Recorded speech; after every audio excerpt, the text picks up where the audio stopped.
Eh bien, bonjour à tous et à toutes. On continue notre texte, Genèse 19:30 avec Lot. Lot quitta Tsoar pour la hauteur et se fixa sur la montagne avec ses 2 filles, car il craignait de rester à Tsoar. Il habita dans une caverne, lui et ses 2 filles. Amen. J'aimerais qu'on réfléchisse à pourquoi est-ce que Lot a décidé de quitter cette petite ville de Tsoar que les anges lui ont permis d'aller quand Sodome et Gomorrhe ont été détruites. Du jour au lendemain, il décide de partir. Pourtant, Dieu lui a fait grâce, malgré que ce n'était pas la première destination. Dieu lui a dit, va dans cette ville, vas-y, je te le permets. Et lui, tout d'un coup, sur un coup de tête, on a l'impression qu'il s'en va et qu'il dit, je vais vers la montagne. Je pense que c'est des choses qui arrivent aussi dans notre vie, c'est que Lot a considéré ce qui venait d'arriver. Il a vu la désolation, tout ce qui était détruit autour de lui, la plaine qui était rasée. Et je pense qu'il y a une certaine crainte qui est venue dans son cœur. Crainte de l'avenir, crainte du lendemain. Crainte de dire, c'est quoi je suis en train de vivre maintenant ? Il faut que j'arrive à trouver une solution. Il faut que je trouve un endroit stable. Il faut que je me stabilise. Il faut que. Et parfois dans notre vie, en tant qu'enfant de Dieu, ça peut nous arriver. On est dans une situation inconfortable. Et cette situation inconfortable, eh bien, si on ne fait pas attention, on risque de précipiter notre pas et en même temps de précipiter notre chute. Alors que peut-être c'est le moment de dire stop, Dieu ne m'a pas dit de partir. Est-ce que Dieu lui a dit de partir à Lot ? Les anges lui ont dit d'aller à Tsoar. Ils lui ont jamais dit quand tu iras à Tsoar, tu sortiras après, tu iras à la montagne. Jamais il a eu cette indication de la part de Dieu. Pourquoi il ne s'est pas tenu à ce que Dieu a dit dans sa parole ? Et j'aimerais te dire à toi aujourd'hui, tu dois te tenir à ce que Dieu t'a dit de faire et pas aller plus loin. Tu ne dois pas faire à la place de Dieu, tu ne dois pas te projeter à la place de Dieu. Dieu a son plan, il a son timing et on doit apprendre à marcher à sa suite. Jésus a dit, vous me suivrez, il n'a jamais dit, vous prendrez les devants. Il y en a, c'est des aventuriers de la foi. Et ils croient que parce qu'ils sont aventuriers de la foi, alors ça y est, maintenant on devient des super spirituels, on va y arriver. Non, c'est justement là qu'arrivent les catastrophes. On est là pour suivre Dieu, pas pour le devancer. Lot est saisi par la peur.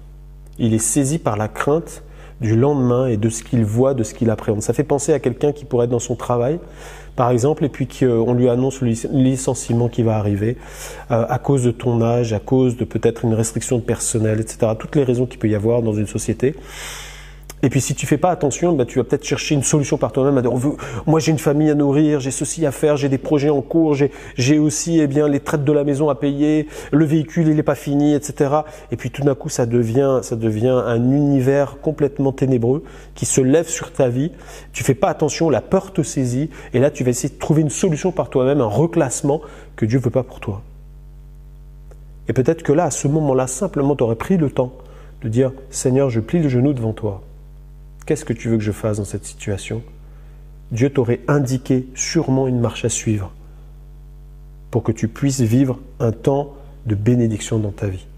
Quand on regarde, Lot, il est choisi d'aller vers la montagne pour prendre de la hauteur par rapport à la plaine qui est détruite. Prendre de la hauteur. Il veut tellement prendre de la hauteur que la Bible nous dit qu'il va terminer dans une caverne avec ses filles. Au lieu de rester dans cette petite habitation à Tsoar, il va arriver dans une caverne. Et c'est souvent ce qui arrive quand on prend les devants avec Dieu. On croit prendre de la hauteur par nous-mêmes, mais en fait, ce n'est pas la hauteur qu'on prend. On arrive dans une impasse, dans une caverne. Et là, c'est noir. On ne sait pas où on en est.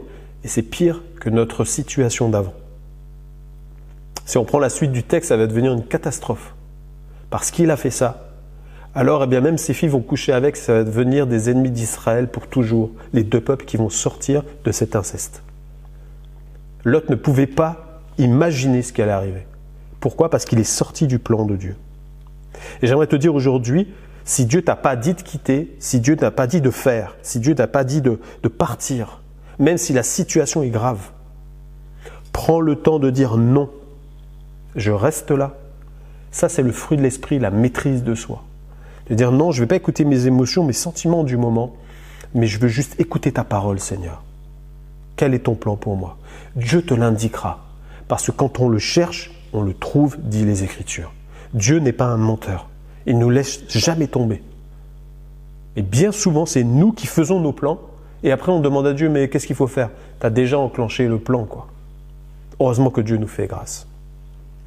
Donc j'aimerais vraiment t'encourager aujourd'hui à tourner ton regard vers Dieu et pas vers la situation. Si Dieu t'a pas dit de partir, ne pars pas.